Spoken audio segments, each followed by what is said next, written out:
Yes, you can ask. Yeah. Thanks for giving me time. My question is, see, uh, we have energy at our Mooladhara and consciousness at Sahasrara. Now the point is, this consciousness will, looking for the energy to reach its state. Hmm.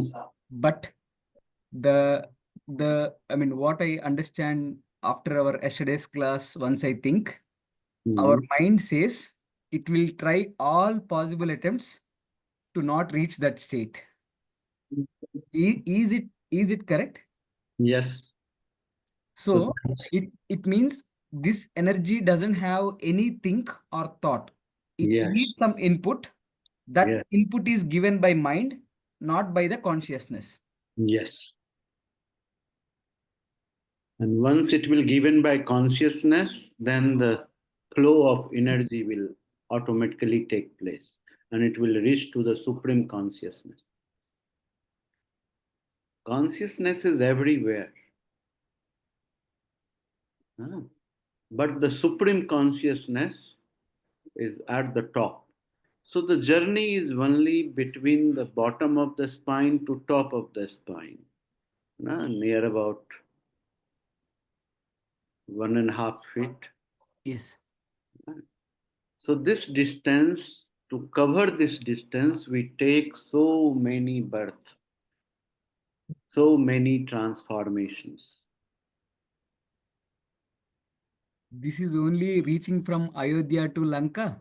Yes, same program. Ayodhya to Lanka.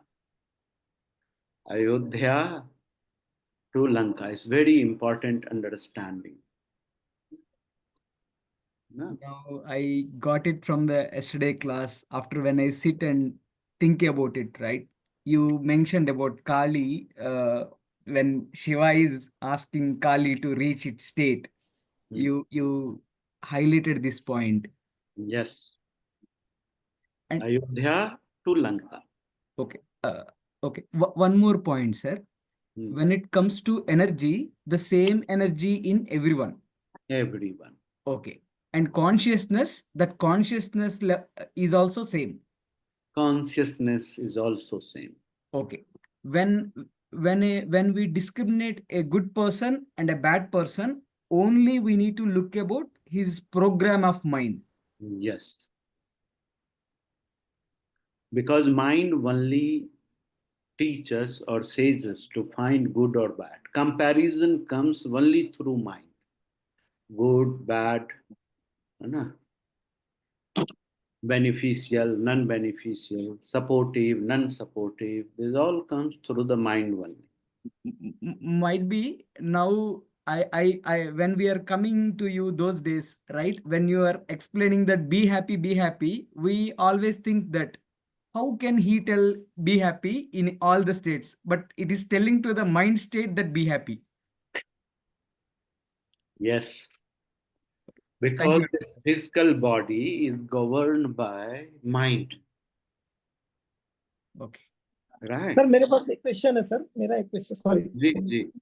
हाँ sir this मूलाधार स्वादिष्ठान then Manipur so and all these chakras have got their special qualities अब जैसे if you go to root chakra और मूलाधार काम धर्म अर्थ काम मोक्ष ये चार हाँ. उसके petals हो गए when you go up then it is Swadhisthana has got like काम क्रोध मद मोह लोभ घमंड इस टाइप की चीजें जो है निगेटिव एस्पेक्ट्स ऑफ लाइफ उसमें है फिर उससे ऊपर जाते हैं मणिपुर में तो देर इज अगेन डिसगस्ट और certain kind of that kind of qualities are there which are actually disqualification for a sadhak और एनी पर्सन एज सच इसके बाद जैसे ही हम ऊपर उठते हैं वैसे अच्छी क्वालिटी शुरू हो जाती है हृदय चक्र स्वादिष्टान यहाँ पर तो कुछ नहीं है यह तो शिव और पार्वती है तो अगर if we transcend or if we leave those negative aspects of our life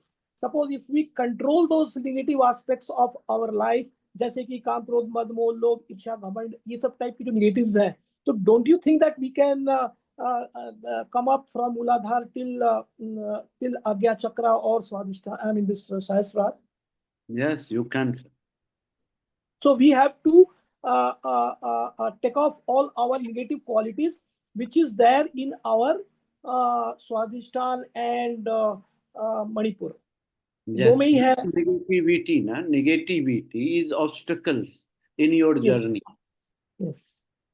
If you will come out from negativity, you will be very smooth, very calm, very relaxed, and you will move in flow, a spontaneous movement will take. Exactly. So that is why, sir, sometimes I take up one kind of quality, this quality. Suppose calm, yeah, krodh, mad, and try to work on that for a few days so that gets a little sublimed, and like that. If I proceed, maybe in another 10 years time or 15 years time, I might reach Sahasrara or Agya Chakra. Absolutely right, sir. So that's the reason the removing all the negative aspect from the life, from the mind, from the this outside consciousness. So we perform certain sadhanas. And with that sadhanas, we move. Even though in our Sanatan Dharma, so the programming of finding moksha means mukti, and that is called the purusartha. So if you want to get purusartha in your life, then you have to attain four things. Is earth, dharma, kam, and moksha. This four resources is required by any individual till they will not require fulfill by these four things. They cannot attain the mukti, the liberation from your all unwanted conditions of life. So these four things, how you will get the four things? So Sanatan Dharma organized the ashrama, design the family system in this manner. If you move through the ashrama and find earth, dharma, kam, moksha, everything in the process. So you have to go through the sannyas ashrama. The certain discipline you have to follow to move in sannyas ashrama. Then you have to reach, after completion of sannyas ashrama, you can reach to the grihastha ashrama. When you will reach to the grihastha ashrama, then you have to go to the sannyas ashrama. Then you have to go to the vanprastha ashrama. You have to leave everything. Anna? So vanprastha is aranya. You understood, you complete all the worldly requirement, resources, and the responsibilities. So now you left everything to your subordinates or the follower, right? And then you moving to the dark vanprastha ashrama. There nothing is existing, but the existing is your light, which is illuminating within you, and that will guide you to come out from everywhere, any problems, any conditions of life. नमस्ते गुरुजी। Namaste. अभी मेरा जो experience है कि through Kali I can access the energy and consciousness and the response from any deity. एक confidence होके आ रहा है कि I can talk to anybody and get a response. Absolutely right. With Kali, you can attain anything. This Kali is only Adi Shakti, the primary power of this creation of universe. So with Kali, you can attain anything, everything, whatever you like in your life. It will lead to direct your normal sansaric jivan and as well as your adhyatmic jivan. It will balance both the things together. So you can understand the difficulties of life and then you can enjoy the anandam of your life. So both can be attended by the Kali. So that's the reason the Kali is the supreme and rest are the follower or processors of Kali. The further growth of Kali is different, further growth of Kali is different. So nomenclature is changing time to time, place to place, and as per the different qualities. So Kali is a Moola Vidya. yes, Moola Vidya. It's the ultimate part, ultimate source, and nothing is bigger than that. So you attended the Kali, that means you attended everything. You don't require anything in your life. Sir, one question, sir, isme. But from childhood, we are taught that, say, Parvati, Durga, Saraswati, Lakshmi. These four we have spoken more. And in eastern part of India, we get more of Kali, like in Bengal, in Assam, in Tripura, also in Odisha, some part of Odisha. Now, why is this that in southern part of the country and mostly in the western part of our country, Kali is less in vogue? In vogue in the sense that people don't talk much about Kali, and Kali is quite, but they talk more about the others like Lakshmi or Durga, especially Durga. Now, what is the difference between Durga and Kali, Parvati and Kali, Saraswati and Kali, and Lakshmi and Kali? So please explain, because this I was thinking from yesterday. Yes, yes, your question is very nice, sir. If you really ask why in the eastern part of India, the people are more worshipping Kali, and other part of the Kali Puja is very less. You're absolutely right, because what happens, the puja paddhati जो developed by the different masters, different philosophers, and the different philosophers like the puja systems of Ek Ishwarvad, Dvaitvad, Visishta Dvaitvad, like this. So the different masters designed their programs. So the people, the master, where they stay, they design such kind of understanding and make individual to be comfortable. Because every path lead to the same place. But everywhere you will find the differences. Understood my point? So in the eastern part, the people came by understanding that without power, nothing exists. So if we are powerful, then we can do anything in my life. So they started doing puja of power. If you will come to the South India, so in South India, the wisdom was different. The master taught to the people, if you will develop the purity in you, so you can attain anything in your life. So they given the understanding of Vishnu. So here the people are more worshipping about the Vishnu. So Visishta Anu, purification process of life. If you are pure, you can move anywhere in a very vibrant way. Then if you will go to the north side of India, like UP and like Brindavan, so there the work was done by the Bhakti Yoga. So all the masters were Bhakt. So complete surrender to the master. So they there you started worshipping the Krishna. Like that, if you will go to the Gujarat, the different form of Krishna, right? There the people are worshipping. So but the important point of worshipping is this worshipping started time to time. How and which way you should worship. So earlier, when the universe started to developing, that time the Veda come in the process, and in Veda, so only sound was the important program, and that's the reason that everything was in Nirakar form, the formless state. So very less people understood Veda, and they realized their reality of life. Right.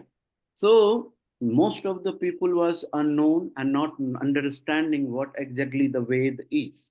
Then for the making understanding of Ved, So the system became little easier, and in that easier program, they added the activities, the sadhana system, yani karma yoga, the karma. Anna? So karma they added, if you will do this, you will get this. So for that, a lot of Upanishad took place. So all the Upanishad gives you the karma kanda, how to do puja, how to do chanting, how to do this, how to do that. So accordingly, then also the people were very idle, very alsi, right? They were not very interested in doing lot of karma kanda, do this, do that. So it's very difficult for them.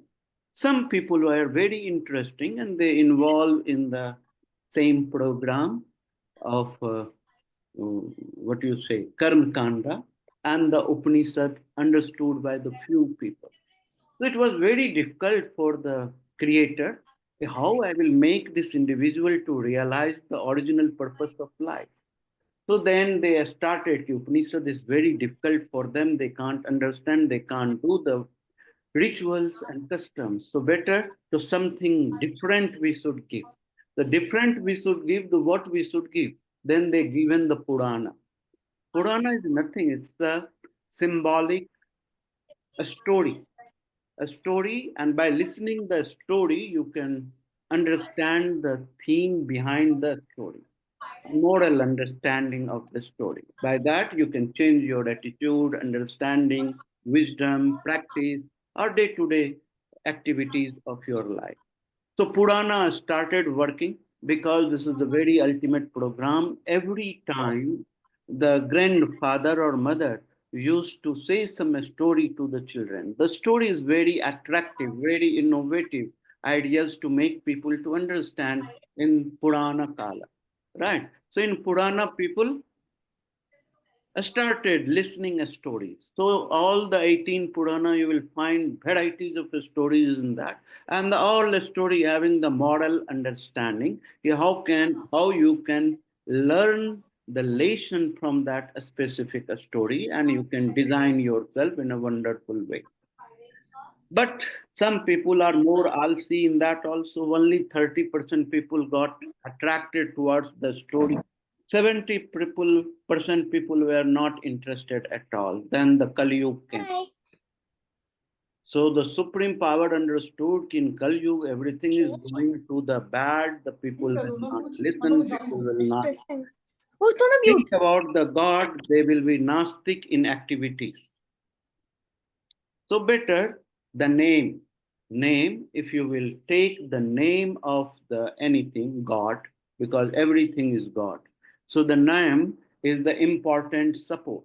If you will started taking the name, if you are started jumping the japa, if you will start reciting the name, so your all problems of life will automatically remove and you will find the illumination, knowledge, wisdom to move properly in your life to attain everything. Right? So this way the system started growing. So the certain part of area was understanding that Vishnu is the ultimate source, and with that, every power is being generated. So we should worship Vishnu. If you will go to the Shiv Sanghita, there the Shiv is the ultimate part, and then with Shiv only everything has been created.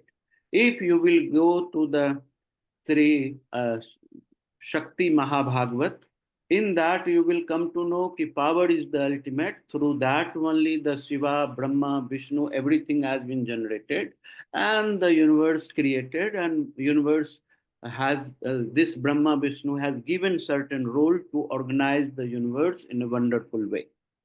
Understood my point? So this is reason, because this is coming from the birth together.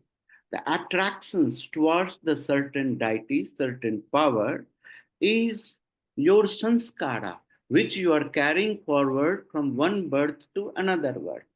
Today you are thinking or listening about the Shakti, this sanskara already existing in you. And that's the reason your people are able to listen. That's the reason you people are able to think in a different way about the power.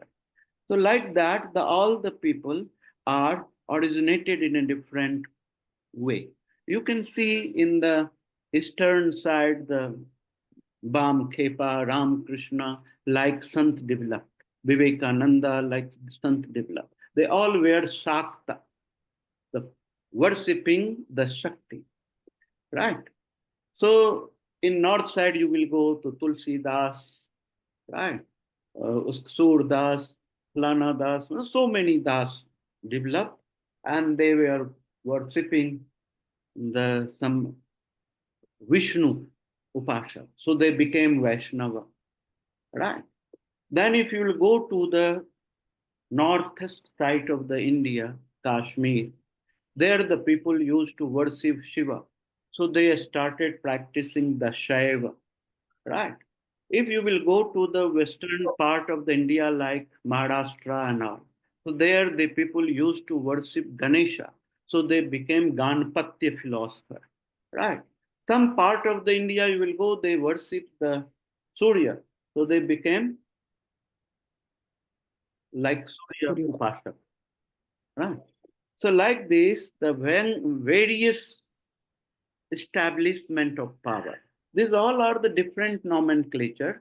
All the systems has derived from one. This, the different role, different understanding, different wisdom. You have to understand well. So like if you are finding the power, right? Even though Shiva also not able to directly reach to the power. For that, in between there is a Dwarpala. Understood my point?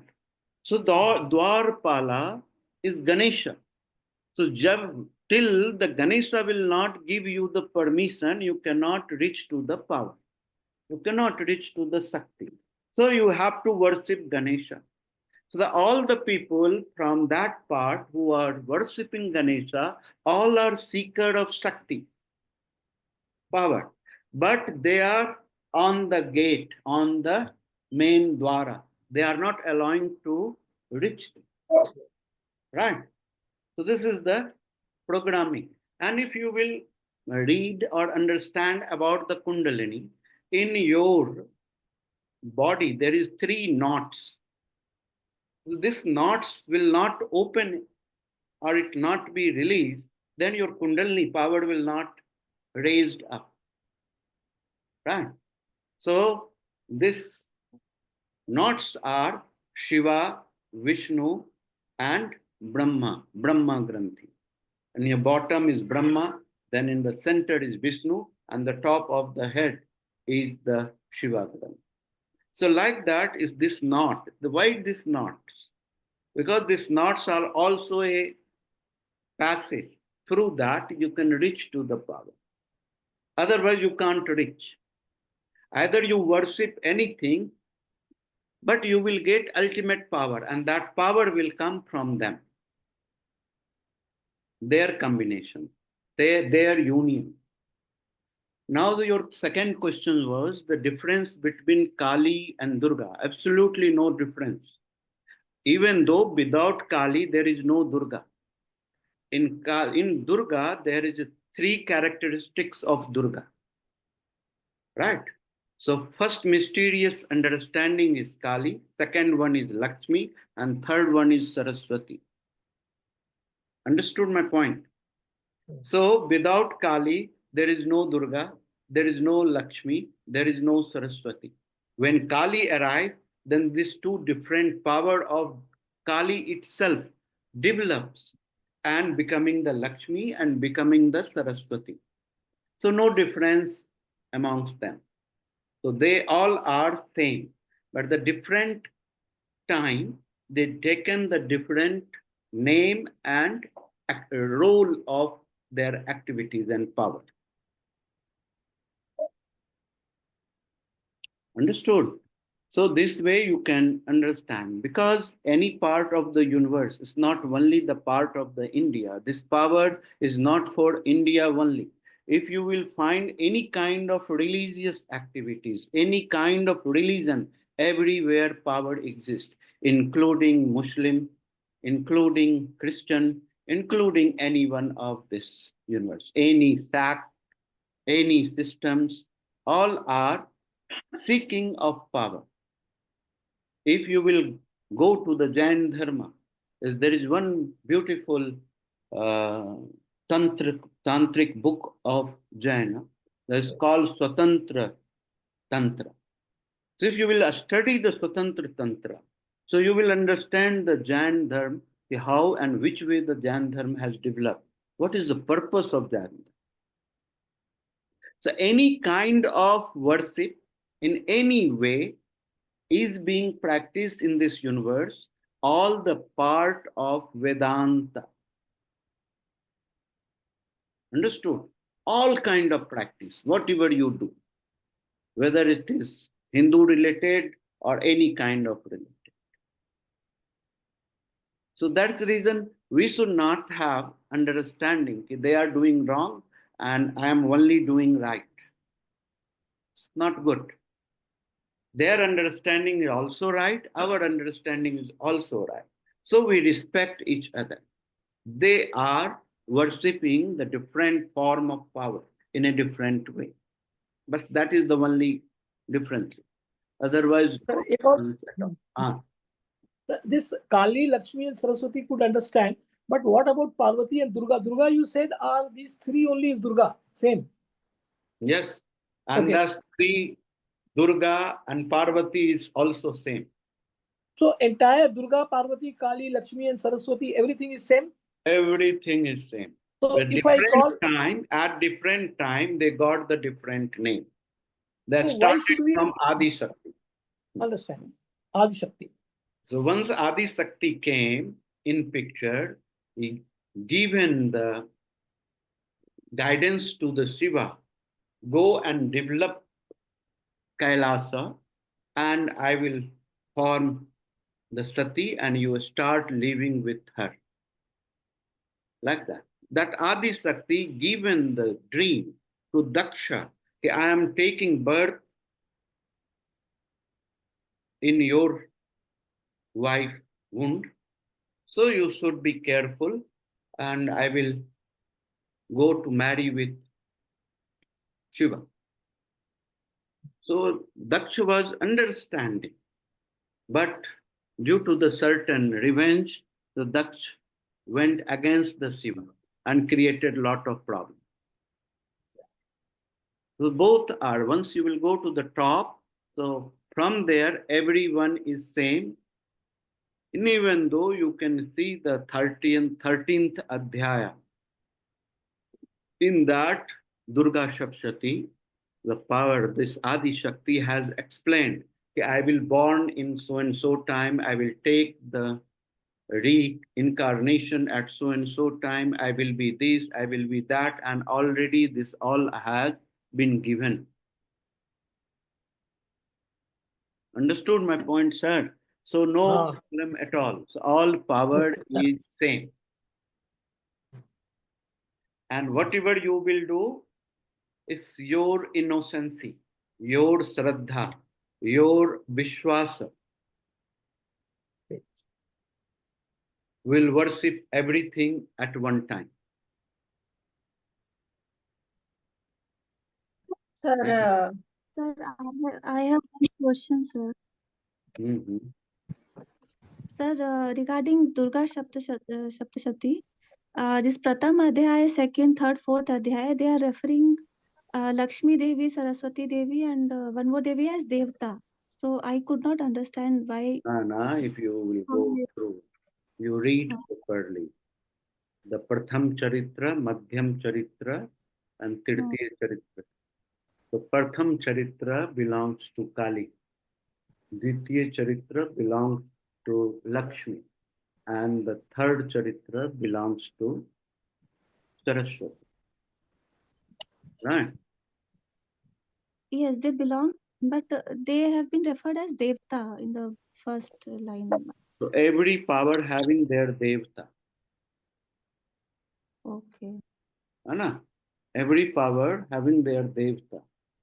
Because you see, in your home, there is an electrical line, na? Mm. So you are having three lines. One is neutral, one is positive, one is negative. Yes. Understood?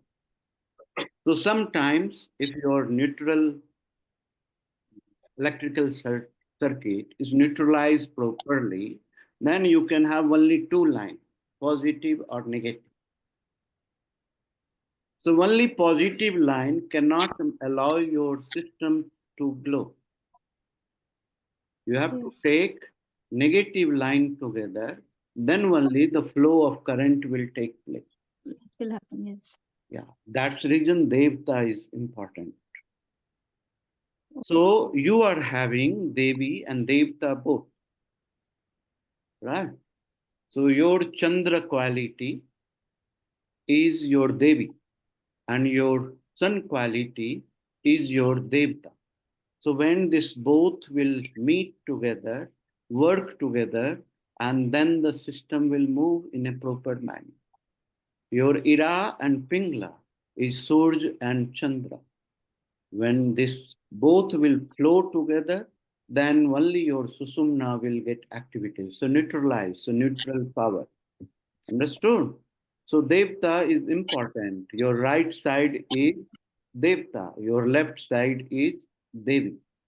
So once these two will merge together, then you will be Ardhanarishwara, right? And once you will Ardhanarishwara, then only you can move and use your power in a right manner. Otherwise, alone you cannot do anything. Mm. Understood?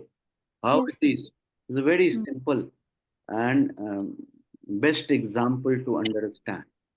What is Shiva, what is Shakti? It's a negative and positive. Without that, nothing can happen.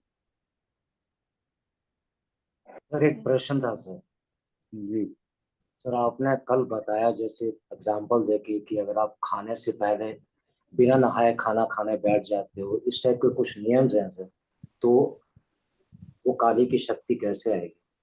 Sir ऐसे क्या क्या चीजें हैं जो कि हम overlook करते हैं और जो संस्कार बने पड़े हैं, और उन संस्कारों को कैसे चेंज किया जाए? सर, कुछ भी नहीं है ना ये सब जीवन में। तो ये सब तो बहुत सिंपल काम है। हम सभी आदमी इस काम को करते ही करते हैं और करते हैं, लेकिन अवेयर नहीं। हम सभी आदमी कहीं से घर में आते हैं तो हाथ पांव को धोते हैं कि नहीं? धोते हैं। हाथ पांव धोना भी स्नान है। हस्त स्नाना, पाद स्नाना, कटी स्नाना, संपूर्ण स्नाना, चक्षु स्नाना, कर्ण स्नाना, है ना? मुख स्नाना, जब आप कुल्ला करते हैं तो मुख स्नान करते हैं। स्नान ही है, सारे स्नान है ना? जब ये सब नहीं करते हैं तो मंत्र स्नान करते हैं। माइंड में सोचते हैं कि आप प्यूरिफाइड हैं, परफेक्ट हैं, फूल और काम हो गया। ये सबसे बेहतरीन होता है, इसमें तो झंझट ही नहीं होता, बच्चे है ना? करते हाँ ठीक है। तो हैं। सर मैं अपने बारे में पूछ रहा था कि हम ऐसे क्या क्या चीजों को ओवरलुक करते हैं या जो हमसे छूट जाते हैं? नहीं सर, छूटता कुछ भी नहीं। हमको अवेयर होना। हमारा बॉडी का सिस्टम कहता है one work at one time.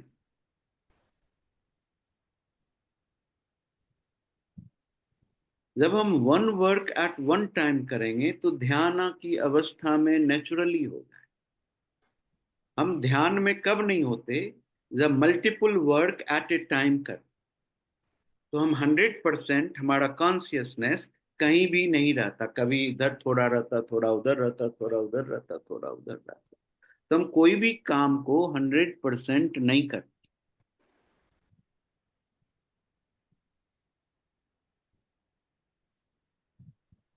Right? So that's the reason हमको ये तो अवेयरनेस लाना है कि हम खाना खा रहे हैं कि नहीं लाना। खाना खाना हमारे लिए कैसे बेनिफिशियरी होगा? जब आप अपने हाथ पांव या स्नान करते हैं तो शरीर का बाह्य पार्ट कोल्ड हो जाता है और आपके पेट की अग्नि प्रज्वलित हो जाती है, जठराग्नि बढ़ जाती है। इसको खाने से आपका मेटाबॉलिक रेट कभी भी लो नहीं हो। इसीलिए स्नान करके खाना बहुत ही हितकर माना गया। बिना स्नान करके खाने से मेटाबॉलिक रेट स्लो होता है ना। अब हमारे प्रथा में हम एक बार स्नान करते हैं, तो एक बार स्नान अब दिन के किसी भी पार्ट में करते, तो हमको खाने से पहले करना। अगर दोपहर में स्नान करते हैं तो लंच से पहले स्नान, और स्नान करने के बाद लंच। नाश्ता करने से पहले कुल्ला कर लेना है, हाथ धो लेना है, पैर धो लेना है, बैठ जाना है। अगर हम शाम में स्नान करते हैं पूरे दिन के थकान को विश्राम दूर करने के लिए, तो शाम में स्नान करके फिर डिनर कर लेना, तो फिर हमारा सिस्टम बहुत ही सुंदर हो जाएगा। और कुछ करना नहीं है, एक काम एक समय में करना। खाना है तो फोकस्ड होकर के खाना है, उसको पर्पसफुल बना के खाना है, उसको माइंडफुल बना के खाना है, और उसको फुल अवेयरनेस से खाना है। तब उस खाने का राइट वैल्यू आपको समझ में आए। तब खाना कितना इम्पोर्टेंट है, जो आपको अन्नमय कोश से ग्रोथ करते हुए आनंदमय कोश तक लेके चला जाता है। थोड़ा सा खाना इतने पावरफुल हो, तो इस तरह से भोजन तो हमको करना पड़ेगा। अगर नहीं करेंगे तो फिर मुश्किल हो जाएगी, दिक्कतें आ जाएंगी। I have a question. बोल लीजिए। सर, क्लास 1 में आपने बोला था कि जो नॉलेज है और विद्या है वो दोनों डिफरेंट है, और जो हमारा नॉलेज जो हमारे मेमोरी में रिसाइड करता है वो हमारा लिमिटेशंस वो करता है, और अगर हमें सोलफुल एक्सपीरियंस चाहिए तो हमको बियॉन्ड उसके रहना चाहिए। तो but in a normal life अगर आप अपना पास्ट एक्सपीरियंस नॉलेज को नहीं यूज करते हैं तो फिर आप काम कैसे करेंगे, जैसे कि फिर डूइंग अ जॉब और समथिंग। और दूसरा, मेरा मेरा एक्सपीरियंस रहा है कि कॉर्पोरेट में तो मैंने ऐसा किया है, पर जब मैं योगा सिखाती हूँ तो मैं ऐसा कुछ भी अपना मेमोरी से नहीं लाके, जो उस प्रेजेंट मोमेंट में व्हेन आई एम टीचिंग, तो उधर ही जितना मुझे उस टाइम पे प्रेजेंट हो रहा होता है मैं वही करती हूँ। तो मुझे बिल्कुल, लगता है it's a mixture of. Not mixture, it's a requirement. When you are working, that time you are in flow and you are working how you are teaching yoga in the same manner. You are just merging with your work. That time you are forgetting your past, your future, your everything. You are staying in moment, and whatever the task has been given, you are 100% merged with the task. And then the things started happening their own. When you are in the question's point of view, if people are asking, they need the intellectual answer. They don't need your soulful answer. They need to satisfy intellectually. So you have to use your intellect to satisfy them. That time you can give this all the story, your back experience, past experiences. And that will give you the giving the example to make individual understand those who are more intellectual. So that is the difference happening. Otherwise, in corporate, there is no intellect.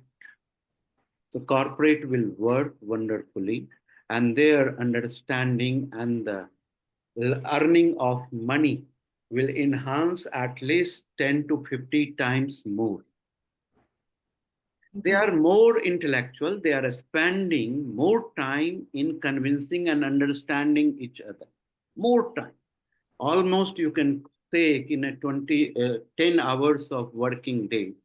So they spend 8 hours, 8 hours to make each other to understand what to do, how to do, which way to do, whether you are doing right or wrong, or All the team members are not synchronized. Why they are not synchronized? Where is deficiency? Where is not deficiency?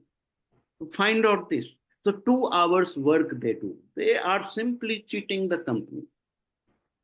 They're not doing the right work. They're not utilizing the 10 hours qualitatively to the company. So this work is being performed by the corporate. Understood my point? So you have worked several years in corporate, you can understand, and you have created the wonderful administrative environment in the corporate. So you can understand which way the corporate is moving. Understood? So that's the reason this is the bigger problem is coming. So people are quickly exhausted because using mind, brain too much. They are not having any facilities to calming down mind. Or they are why exhausted? Because they are not satisfied with that, this all kind of nuisance conversation. All the mail came, all the instructions given, and then the people, then also they call all the 10, 15 people. Someone is eating, someone is seeing television by doing mute, someone is doing some household activities. No one is present there in call. So it's a wastage of time or not? The wastage of time, wastage of time, wastage of rest. The people can regenerate themselves. They can spend some good quality time with their loving one, wife, children, family, friends. No time of that. At 11 o'clock, there is a call. What is use of that call? You are not going to perform anything in whole light. And what next tomorrow has to be done, already mail has been given. So it's a useless. So corporate people are blind, the more intellectual. They are not understanding, they're wasting their energy, their power in a nuisance activity. They are not designed and performed properly. That's the reason, according to me, the corporate in a modern time is just simply wasting of time and removing the very powerful source from the individual for a small quantity of money. So all the people who are working in corporate losing their essence, losing their eternal power, losing their Atmavishwasa, self-confidence. After 10 years of working in corporate office, people are fearful, so fearful, anytime I can be out from the company. Understood? So that's the reason I think is an intellectual approach. For that, you have to use your mind. This mind is for the sansaric system. So when you are interacting with the outside from you, you should use your mind properly. The balanced mind, guided mind, one-pointed mind. That will make you to stand with the stability in outside world, in samsara. So mind is very important programming. But when you are going in the system of esprit, so this is for only for you. And once you got illuminated, so wherever you will be, you will illuminate all your surroundings. When you will smile, you will find everyone around you started smiling. Right? Such kind of environment you will start generating all around you. So that time you will work in corporate or you will work anywhere. The people under you will be very calm, very hardworking, very productive, and they will never fall sick. They will not have BP, they will not have sugar, they will not have the brain hemorrhage, they will not have the tiredness or depressions. They will free from that. So this quality is not only for inner world, it's a work for outer world also.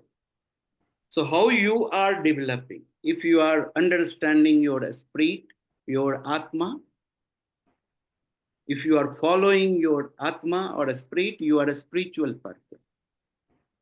By doing puja, you are not a spiritual. By going to temple, you are not a spiritual. By doing all the customs and ritual in your life, you are not a spiritual.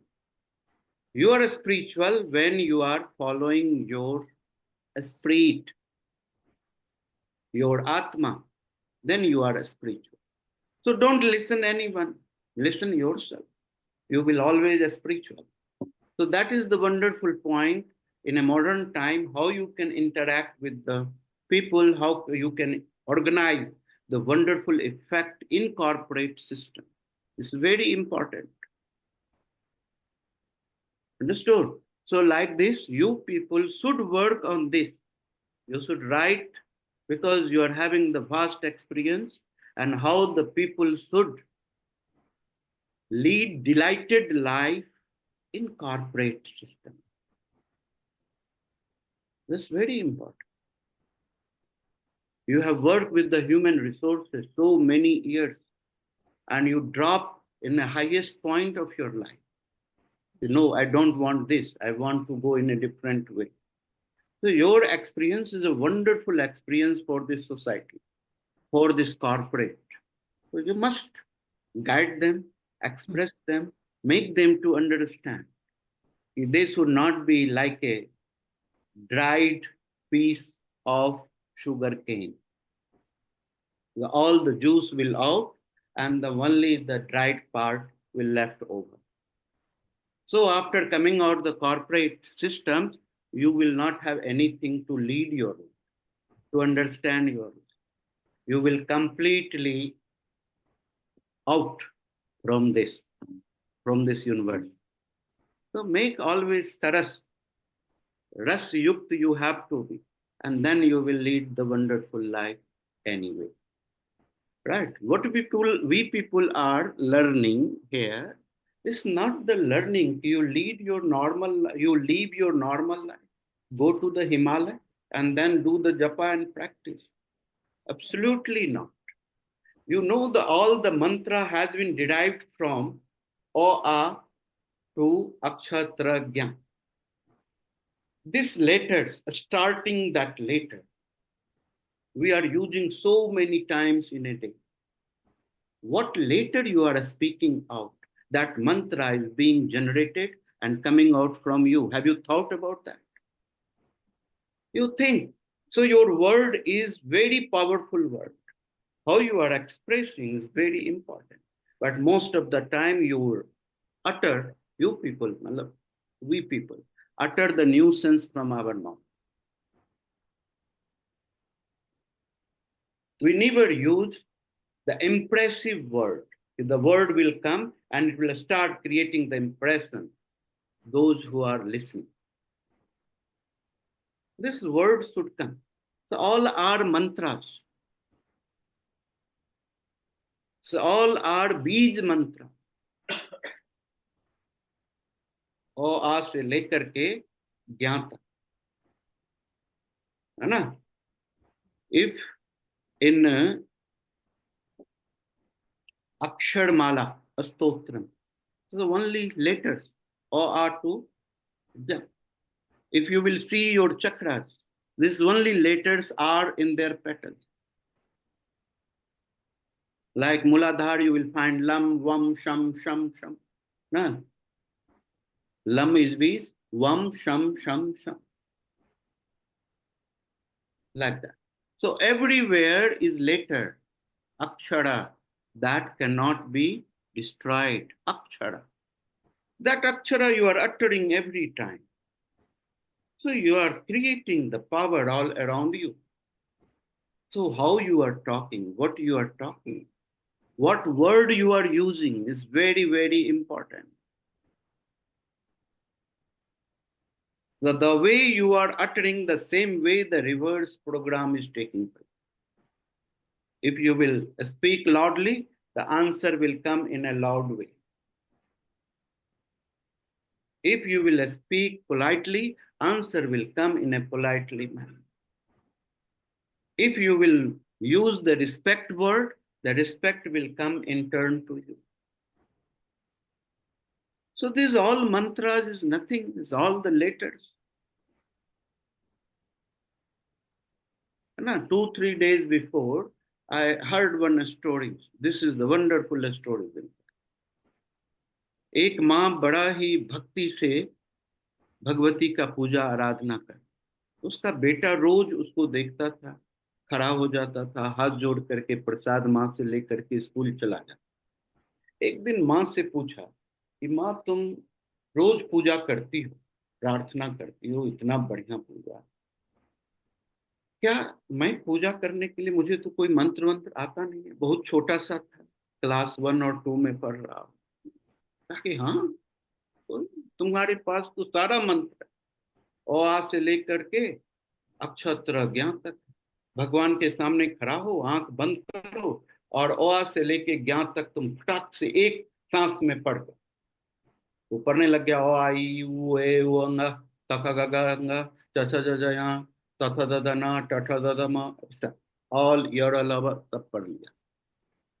पढ़ने के बाद भगवान को प्रणाम किया और मन में कहा कि मैंने तो सारा मंत्र पढ़ दिया, अब जो तुमको मंत्र पसंद हो इस सारे अक्षरों से बना लेना। अब मुझे स्कूल की देरी हो रही है, मैं स्कूल जाऊं। और वो बच्चा अपने स्कूल में चला गया। इसको देख करके वहां का जो पुजारी था वो भी बहुत बड़ा भक्त, बच्चे को पूजा करने का तरीका देखने से, पूजा करने से वो भगवती बड़ा प्रसन्न हो जाती, मुस्कुराहट आ जाता था मंदिर में, घंटियां खुद से बज जाती। तो उस पंडित को लगा कि जरूर कुछ विशेष बात है इस बच्चे। एक दिन उस बच्चे को पूछा कि तुम क्या करते हो कि भगवती तुमसे इतना प्रसन्न। तो बच्चा कहता, हाँ मुझे पता है कि भगवती मुझसे प्रसन्न होंगी ही होंगी, क्योंकि मैं तो उनके लिए अद्भुत प्रयोग करता हूँ।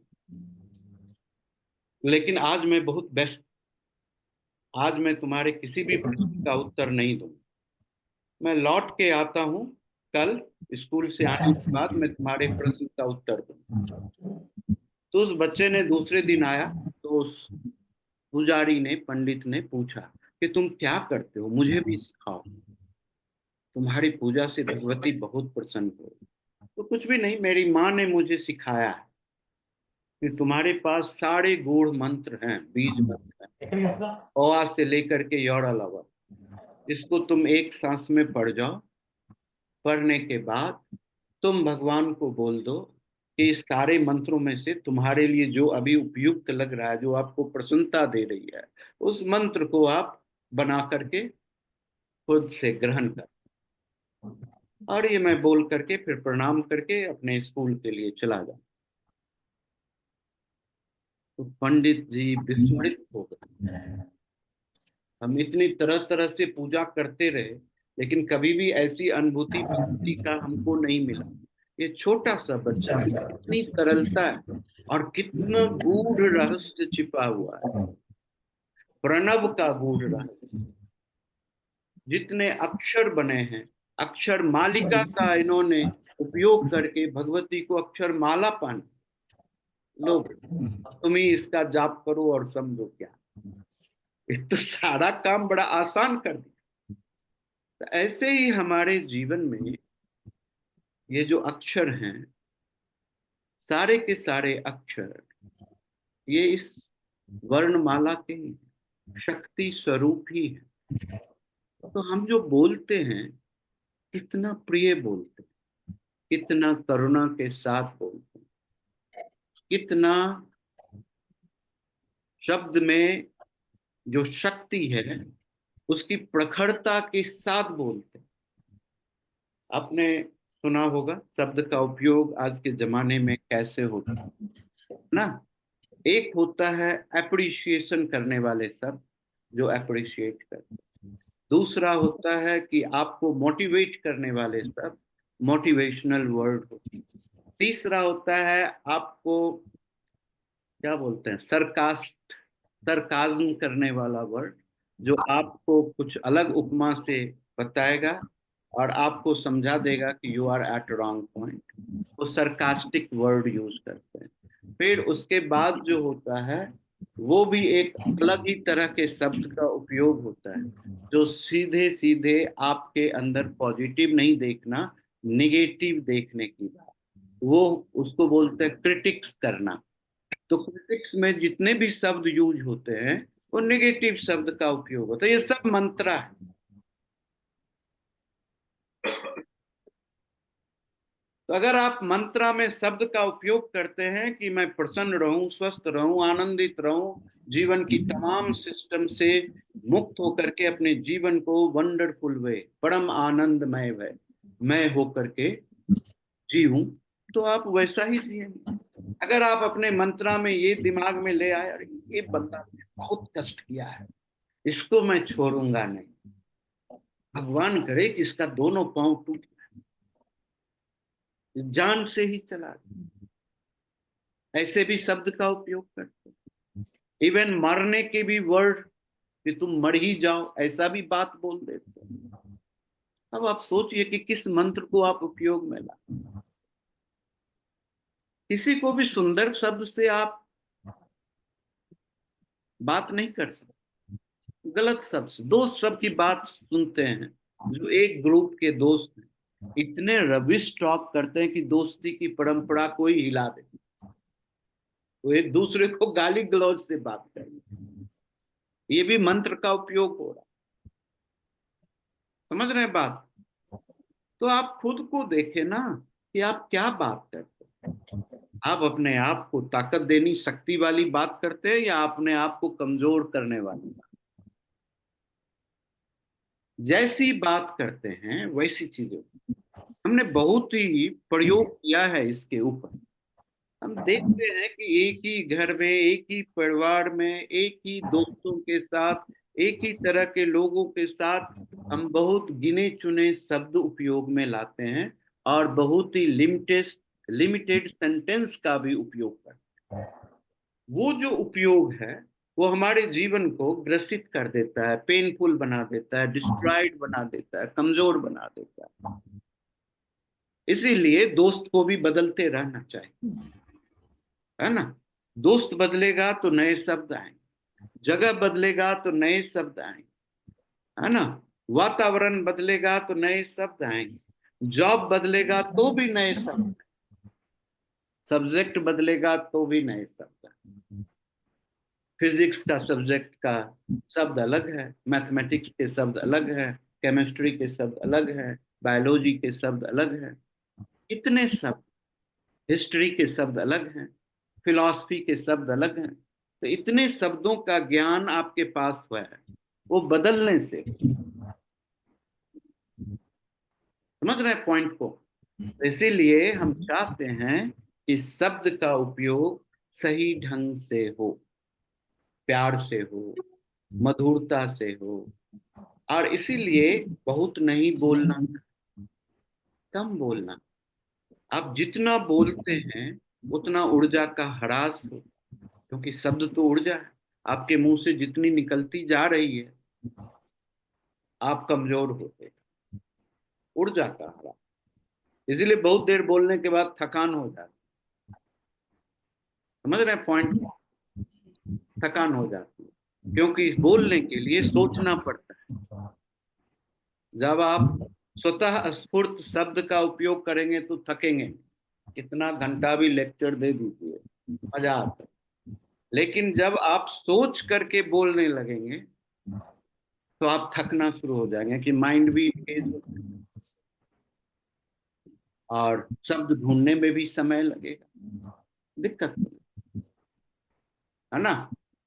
तो इसीलिए हमको इन सारी चीजों का ध्यान में लाना जरूरी है। तो इसीलिए हमारे जीवन के डे टू डे एक्टिविटीज में इन सब चीजों को सुधारना, शब्द का चयन होना जरूरी है, सही तरीके से माइंडफुल होकर के कोई भी काम करें, बेस्ट वे है, इसमें कोई करेक्शन की जरूरत नहीं, ऑटो करेक्शन होगा, है ना? अगर आप बहुत नियम भी समझ लेंगे तो भी परेशानी होगी। हर एक जगह में नियम लाएंगे तो वो तो त्वरण है, नियम। त्वरण का मतलब होता है रेजिस्टेंस, रिस्ट्रिक्शन। लॉ जो है रिस्ट्रिक्शंस है, वो आपको आपके स्वतंत्रता नहीं दे, एक नियम में बांध देती है कि आपको ऐसे ही करना है ना। तो आपको वो भी परेशानी हो जाती है। तो इसीलिए हमको छोटी छोटी चीजों पर बहुत ही सहजता से ध्यान देना है। और हम पास्ट कैरी करने के लिए नहीं कहते हैं, क्योंकि आपकी तो लाइफ की जर्नी एक पाथ है, एक रास्ता है जिस पर आप गुजर रहे हैं।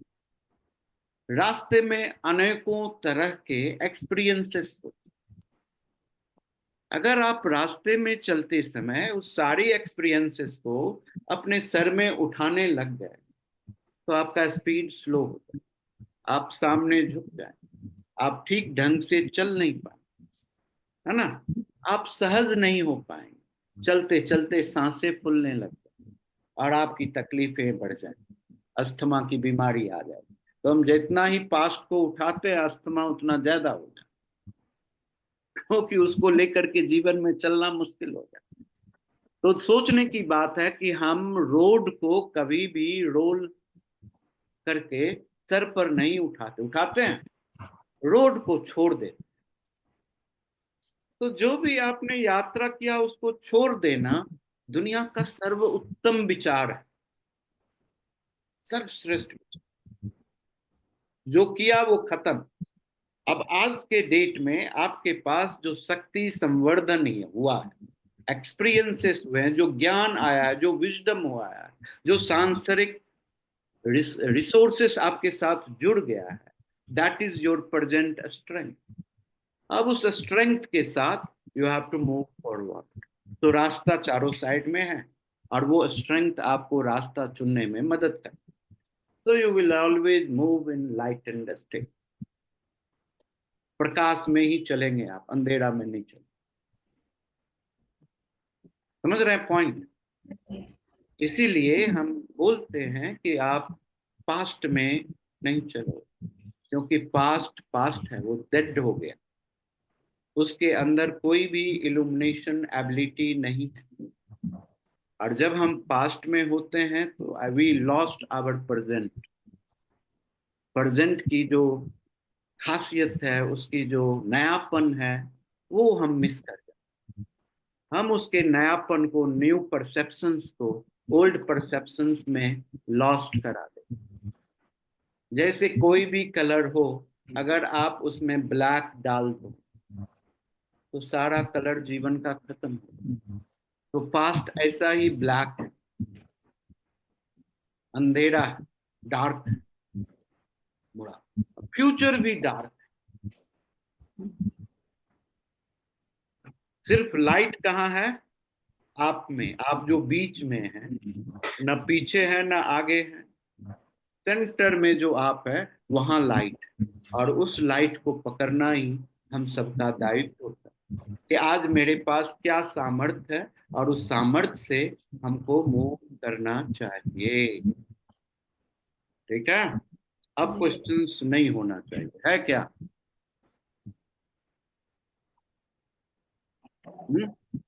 चलो फिर अब हम लोग नया तैयारी करते हैं। काली पूजा करते हैं, काली साधना करते हैं, बिना किसी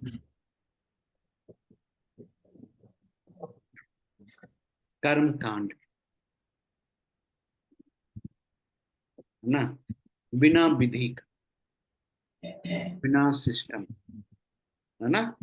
लेकिन फिर भी कोई भी पूजा और आराधना करने के लिए जरूरत होती है कुछ चीजों, क्योंकि सारा संसार का कार्यक्रम मंत्र, तंत्र और यंत्र के द्वारा निर्धारित होता है ना। तो हम अपने अंदर में यंत्र का, पहले यंत्र के बारे में, हमारे अंदर काली यंत्र कहाँ पर है? काली यंत्र एक सर्कल में है और सर्कल के चारों ओर 8 लोटस के पुष्प, मतलब पत्ते,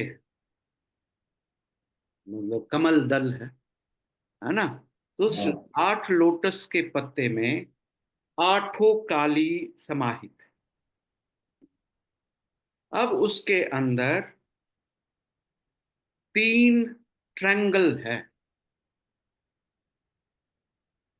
ना, 3 ट्रायंगल। तो 3 ट्रायंगल बड़े अद्भुत है, जो आपके हेड में एग्जिस्ट कर। एक ट्रायंगल है जो आपके कान से शुरू होता है और चिन तक आता है। दोनों कान को मर्ज करिए स्ट्रेट लाइन से और उसको ट्रायंगल से जोड़ दीजिए। ये पहला ट्रायंगल। दूसरा ट्रायंगल है दोनों आंख के अंतिम भाग से स्ट्रेट लाइन खींच लीजिए और उससे थोड़ी मतलब लिप्स के नीचे जोड़ दीजिए। तीसरा ट्रायंगल है हमारे जहां लिप्स खत्म होते हैं, और या नहीं तो आप ऐसा समझ सकते हैं, जो तीसरा ट्रायंगल है, ऐसे 7 ट्रायंगल्स बनते हैं हमारे माउथ के अंदर, लेकिन 3 ट्रायंगल्स बड़ा ही इंपॉर्टेंट है। तो सबसे इंपॉर्टेंट ट्रायंगल बनता है, दोनों आईब्रो को जोड़ दें स्ट्रेट लाइन, और उसके नाक के सेंटर में जोड़, और उसके बीच में एक बिंदु लगाएं। ये 3 ट्रायंगल बनता है।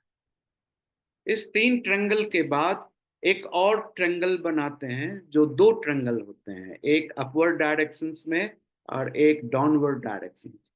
इस दोनों ट्रायंगल को इस तरह से एस्टैब्लिश करते हैं कि वो एक दूसरे को इंटरसेक्ट करे, और इंटरसेक्ट करने के बाद वो बैलेंसिंग एस्टैब्लिश करे आपके अंदर, है ना।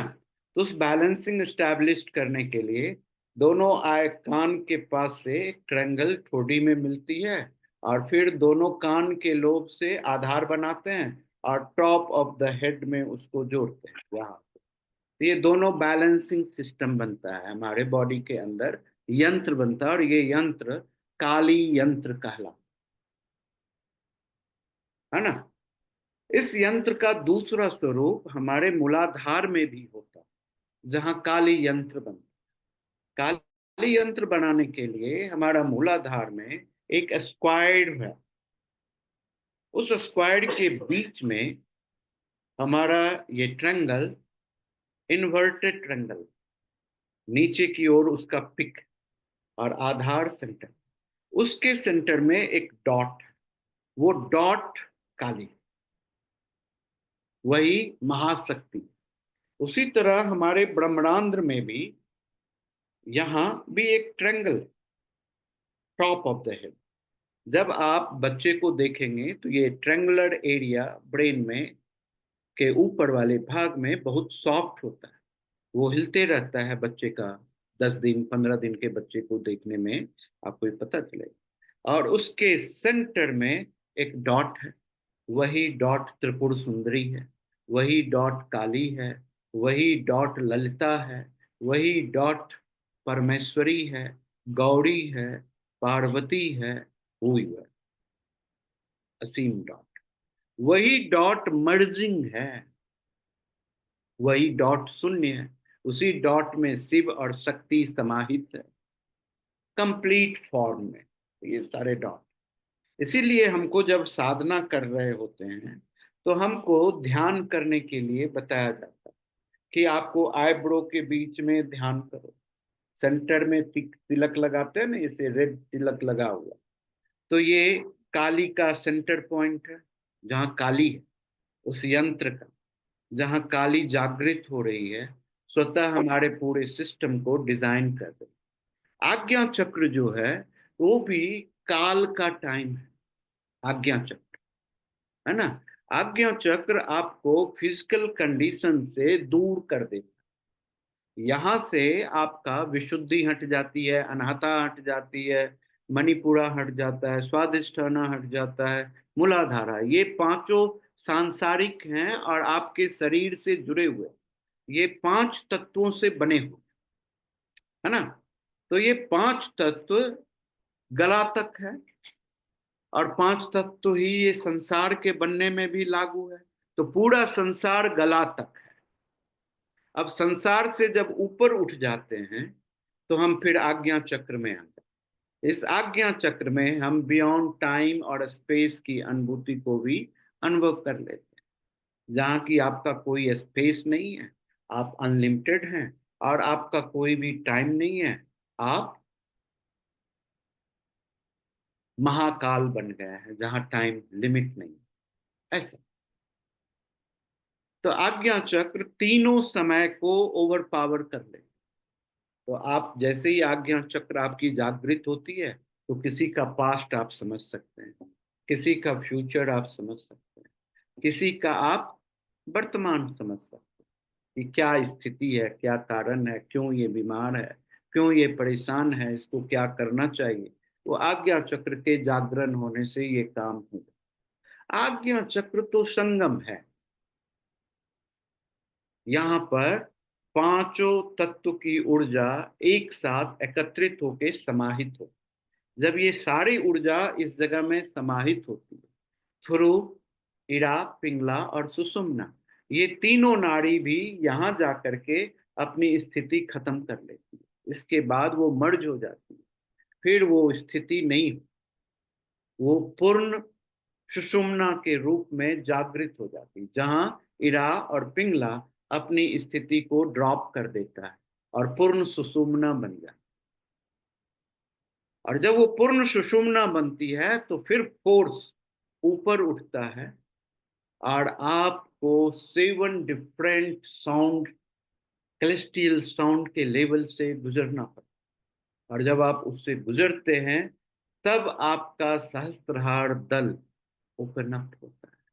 और ओपन अप ऐसे नहीं होता है, ये डिफरेंट साउंड आपके त्रिपुर सुंदरी का जो आसन है, जगह है, उस जगह के पहुंचने के लिए उनकी क्या क्या व्यवस्था है, उनके भवन में, उनके वाटिका में हजारों तरह के वाटिका, लाखों तरह के रत्न का ढेर लगा हो, एक से एक, अब क्या कहेंगे उसको, औषधि का भंडार है।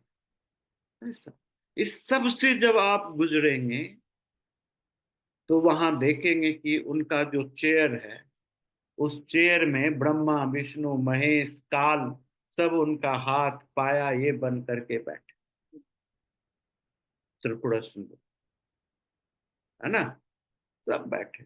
लेकिन ये जो शिव का जो लोकल फॉर्म है, लेकिन इसका जो हाईएस्ट फॉर्म है, उस जगह में, उस आसन में महाशक्ति के साथ, ये तो शिव पूजा वाला शिव, जिसको ड्यूटी दिया गया कि तुम संहार करने का काम करो, तुम तमोगुण को मालिक बन जाओ और तमोगुण से संसार बनाओ।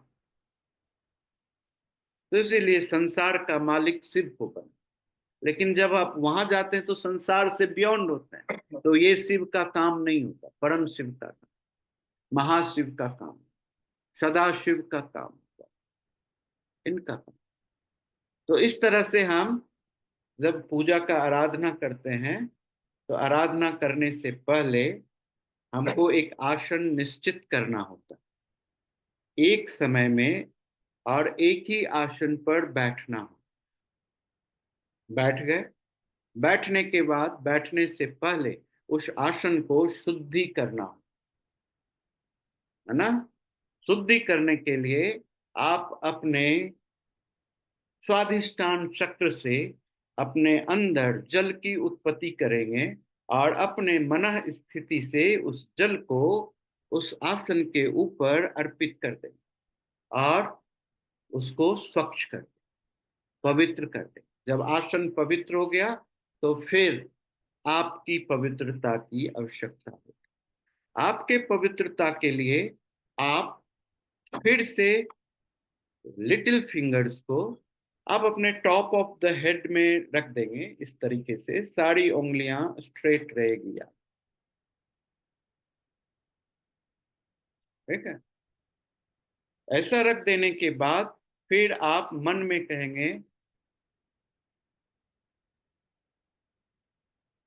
ओम ऐम ह्रीम क्लीम आत्म आत्म नहीं शिव तत्वम शोधयामि। फिर इसको हृदय के पास रखेंगे। फिर आप कहेंगे ओम ऐम ह्रीम क्लीम आत्म तत्वम शोधयामि। फिर आप इसको नाभि के पास रखेंगे, कहेंगे ओम ऐम ह्रीम क्लीम, है ना, ज्ञान तत्वम शोधयामि। फिर आप अपने उंगली को बॉटम ऑफ द स्पाइन के ऊपर रखेंगे और फिर कहेंगे कि ओम ऐम ह्रीम क्लीम सर्व तत्वम शोधयामि। इस तरह से आप अपने बॉडी को प्यूरिफाई करते हैं। तो जब बॉडी प्यूरिफाई हो जाती है तो उसके बाद अगर आप थोड़ा और डेवलप साधना करना चाहते हैं तो उस डेवलप साधना के लिए अपने 5 तत्व को भी प्यूरिफाई करना। तो जब 5 तत्व को प्यूरिफाई करेंगे तो हर एक चक्र का एक एक तत्व, तो वो चक्र भी प्यूरिफाई होगा। तो इसको बोलते हैं पंचभूत शुद्धि क्रिया, है ना। अगर आपके पास बहुत समय नहीं है तो फिर पंचभूत शुद्धि क्रिया नहीं करके सीधे ये शुद्धि कर ले, इसी से सर्व शुद्धि हो जाए। सिंपल तरीका से शुद्धि कर, और जब ये शुद्धि हो जाए तब उसके बाद आता है अगला चरण। अगला चरण होता है जिसमें आपको न्यास करना, अपने सारे अंगों में आपकी आराध्या को स्थापित करना। ये वेराइटीज ऑफ वे से अक्षर न्यास होता है, जो बीजाक्षर है उसको हम जप करते हैं और बॉडी के डिफरेंट एरिया को टच करते हैं। न्यास करने में दूसरा न्यास होता है हृदय न्यास करते हैं। फिर दिगन न्यास करते हैं, चारों दिशाओं को बांध लेते हैं, है ना। इस तरह से हम न्यास करके अपने आप के अंदर अपने चारों ओर इस शक्तियों के डिफरेंट फॉर्म को इस्टेब्लिश कर लेते हैं कि भाई अब तुम लोग इस प्रक्रिया को बढ़ाने में सहयोग दो। न्यास करने के बाद फिर हमारा अगला प्रक्रिया होता है प्राणायाम का।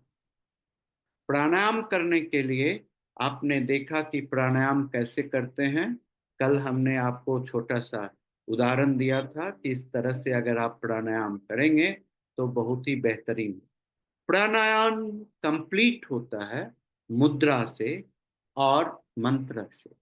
जब आप प्राणायाम के साथ मंत्र और मुद्रा दोनों को ज्वाइन करते हैं तो फिर बहुत ही अद्भुत प्रोग्राम होगा। इस तरह की प्रक्रिया को जब हम करते हैं तो इसमें हमारे अंदर स्वतः काली विराजमान होकर के और आपकी सारी पूजा विधि आपके नजदीक हो जाती है और आपसे प्रसन्न होना शुरू हो जाता है। जब हम इस तरह से प्रक्रिया को करते हैं तो उसके बाद जो बड़ा ही अद्भुत बात होती है, ये प्रक्रिया चलती है कुछ देर के।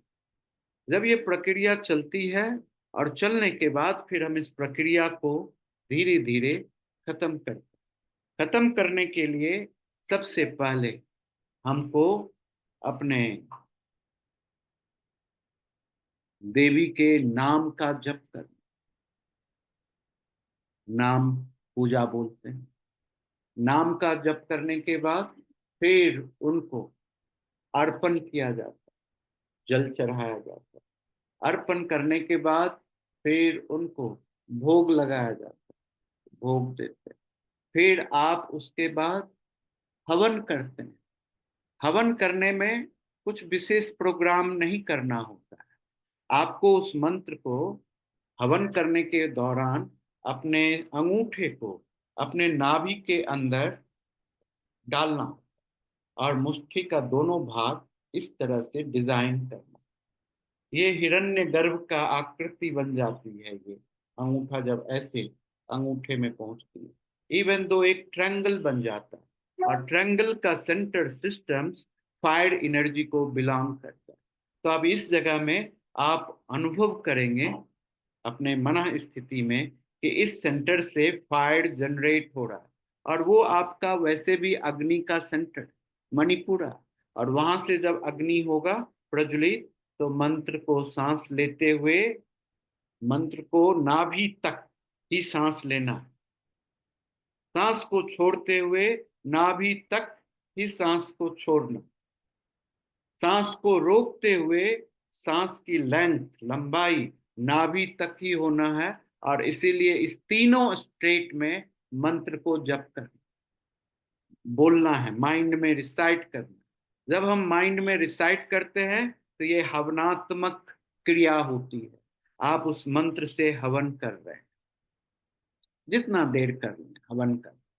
हवन करने के बाद लास्ट में तर्पण करना होता है, क्योंकि तर्पण बहुत ही इंपॉर्टेंट है, क्योंकि आपको अपने इस पूजा में अपने सारे एंसेस्टर को बुलाना है, आपको अपने माता पिता को बुलाना है, आपको अपने गुरुदेव को बुलाना है, आपको अपने कुल देवा कुल देवी उस जन्म स्थान उस धरती को बुलाना है जहां आपका ये शरीर का स्वरूप धारण किया है, और उन सब आदमी को बुला करके उनको धन्यवाद देने के लिए हाथ को अंजुलि मुद्रा में बनाना इससे, और बाएं हाथ से उस पर जल डालते हुए मंत्र उच्चारण करते जाना।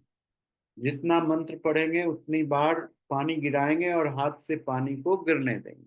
इस करने के बाद फिर आप अपने शरीर से उस परम स्वरूप पावर को, देवी को प्रणाम करेंगे, और प्रणाम करने से उनके बाद उनसे क्षमा मांग लेंगे कि अगर इसमें कुछ त्रुटि हो गई होगी, क्योंकि ये दिमाग से काम हो रहा था आपको अप्रोच करने, कुछ त्रुटि हुई होगी तो उसको क्षमा करें और हमको सहजता से हमारे जीवन में आगे बढ़ाएं। इस तरीके से हम पूजा करते हैं। ये पूजा रोज होता है, 15 से 20 मिनट का प्रक्रिया होती है, जिसमें आपको ना ही किसी आइडल की जरूरत है, ना ही धूप देने की जरूरत है, ना ही अगरबत्ती करने की जरूरत है ना।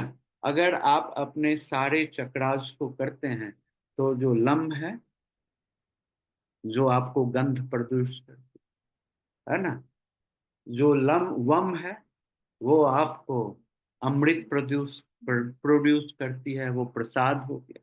जब आपका रम है वो आपका दीप प्रोड्यूस करता है। जब आपका यम है वो हवा है तो वो धूपम प्रोड्यूस करता है। तो सारे चक्रास ये सारे चीज स्वतः कर दे, है ना। और ये जो आकाश है वो ध्वनि प्रोड्यूस करता है। आप शंख बजाते हैं, घंटी बजाते हैं, ये सब आपके आकाश तत्व में स्वतः हो जाता है। तो कुछ बहुत ज्यादा एक्टिविटीज करने की जरूरत नहीं। समझ रहे हैं आप? पूजा की विधि समझ गए? इजी है, बहुत ही साधारण है, कुछ करने की बात नहीं। आपके पास मंत्र हैं ही, तो कुछ करने की जरूरत। जब पूजा स्टार्ट करते हैं तो भी गुरुदेव की आवाहन आवश्यकता होती है। जो आपके आत्मिक गुरुदेव हैं, वो गुरुदेव उनके निरीक्षण में, उनके देख रेख में आपकी ये क्रिया हो। तो इसीलिए शुरुआत करने से पहले गुरुदेव का आवाहन करें, उनको अपने अंदर कहें कि आप सजग हो जाएं, आप हर एक चीजों को विधिवत देखते रहे, गलत एक्टिविटीज को स्वतः करेक्ट कर दें। ये गुरु का काम है, करेक्ट कर देना, है ना। वो स्वतः कर देंगे, आपको बहुत झंझट करना नहीं पड़े, परेशान नहीं होना पड़े। समझ में आ गई बात? हाँ, तो हम पूजा कर लें, क्योंकि आज तो बहुत सारा समय प्रश्न उत्तर में बीत गया, 9 बजने वाले हैं। तो पूजा करना फिर भी जरूरी है, तो हम लोग 10-5 मिनट के लिए पूजा करते हैं भगवती काली का।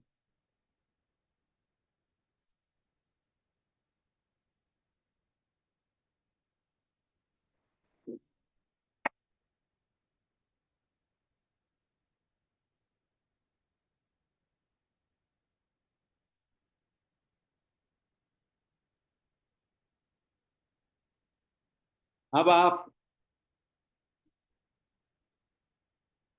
देखिए जिस पोजीशन में बैठे,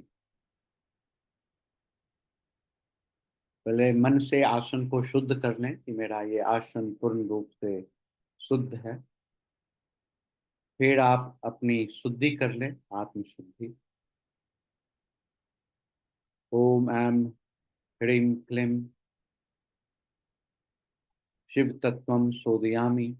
ओम ऐं ह्रीं क्लीं आत्म तत्वं शोधयामि। ओम ऐं ह्रीं क्लीं ज्ञान तत्वं शोधयामि। ओम ऐं ह्रीं क्लीं सर्व तत्वं शोधयामि। है ना, ये कर लें। इसको करने के पश्चात अब आप अपने गुरुदेव को ध्यान करें मन में, जो आपके अंदर एग्जिस्ट कर रहा है। गुरु ब्रह्मा गुरु विष्णु गुरुर्देवो महेश्वर गुरु साक्षात परम ब्रह्म तस्मै श्री गुरुवे नमः।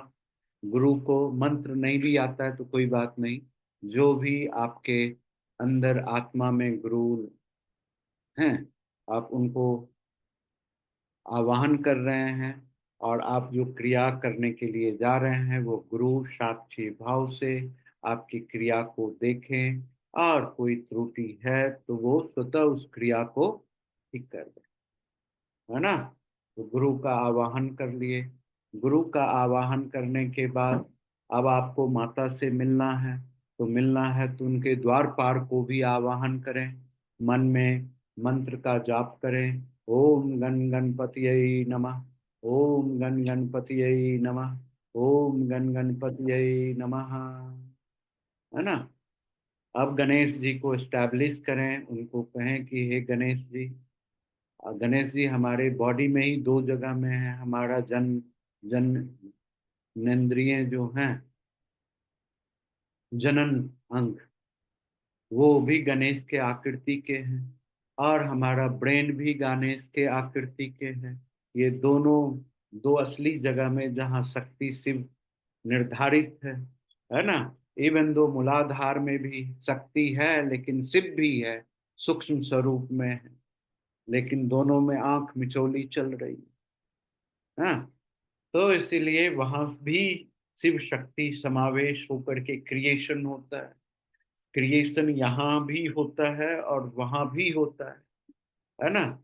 तो इसीलिए वो क्रिएशन का सबसे इम्पोर्टेंट पॉइंट माना गया। तो हमने गणेश जी का आवाहन कर लिया। आवाहन करने के बाद अब आप परम शक्ति के पास जो आवाहन करने जा रहे हैं, उनको जो अनुभव करने जा रहे हैं, उसके लिए अब आपको एक संकल्प करना है मन के अंदर। और संकल्प करने के लिए आप अपने आप को स्वच्छ और निर्मल बनाते हैं, इसीलिए बोलते हैं विष्णु विष्णु विष्णु। है ना, सब अर्थ प्रत्यर्थ श्री काली दिव्ये अर्चनाम करिष्ये। ऐसा मन में बोलना है कि हम काली की अर्चना, उनका आवाहन, उनका पूजन, उनका दर्शन, ये सब हम करना चाहते। तब इसको करने के लिए संकल्प हो गया। फिर आप बैठ जाए। बैठने के बाद फिर आप मन में इस सेंटर के बीच में काली को आवाहन करें। तो इसीलिए आपको अपने दोनों आंखों को धीरे से ऊपर रोल करना है। रोल करने के बाद आईब्रो के बीच के सेंटर वाले पार्ट को फोकस करना है। दोनों आंख वहां पर जाना चाहिए, वहां पर मैं आंख को रोक लेना चाहिए। रोकने के बाद अब हम काली का मुद्रा धारण कर लेते हैं।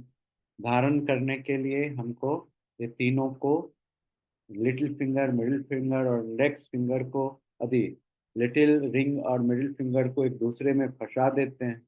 इंडेक्स फिंगर को सीधा रखते हुए राइट थंब को लेफ्ट थंब के ऊपर रख करके ऐसा बना करके, और हम अपने लोअर एब्डोमेन के पार्ट में रख सकते हैं यहाँ, और या नहीं तो हृदय के पास में रख। अब आपका ध्यान केंद्रित हो गया आईब्रो के बीच में।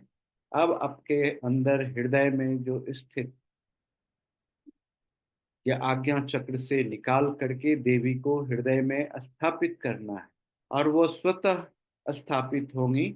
उसके लिए हम प्राणायाम करते हैं। जो प्राणायाम हमने कल किया था, सांस को सिर्फ इंडेक्स फिंगर के टिप तक ले जाना है और फिर वहां से वापस लेके आ जाना।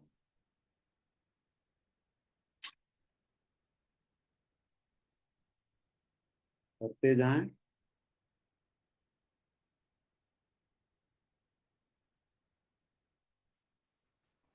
इस प्रक्रिया को 16 से 17 बार करें।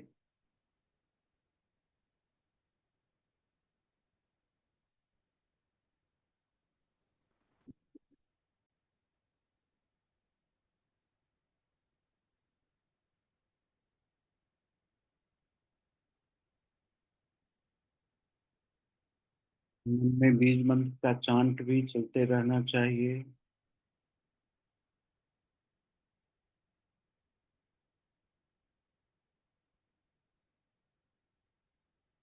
बीज मंत्र क्रीम।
दोनों हाथ को रिलीज करके हुए दूसरा मुद्रा, इंडेक्स फिंगर को स्ट्रेट करते हुए बाकी को मोड़ करके दोनों साइड में उसको स्टैंड करें और खुद को विटनेस करते रहें काली भाव में।